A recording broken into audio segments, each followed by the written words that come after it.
هاي، أنا دنيا والنيك نيم بتاعي بتاع التاريخ، وده لأنه أكتر اسم بيعبر عن دراستي وكمان المحتوى اللي بقدمهولك.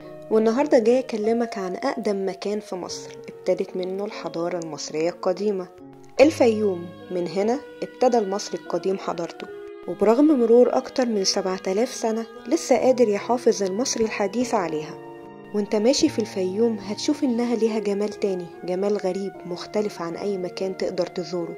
أهلها لسه محتفظين بتراث مصر الخاص. في الفيوم هتشوف لسه المصري وهو محتفظ بقيمة الزراعة، وهو متمسك بكل شيء بيعبر عن جمال إنه في الأصل فلاح. هتشوف حاجات كتير كنا معتقدين إننا نسيناها. كمان في كل مكان هتشوف البيوت المبنية من أول حجر عرفوا المصريين، الحجر الجيري اللي غالبا مبني بيه 90% من مباني الفيوم. من الآخر، اللي ما راحش الفيوم ما شافش جمال مصر، جمال مصر الحقيقي.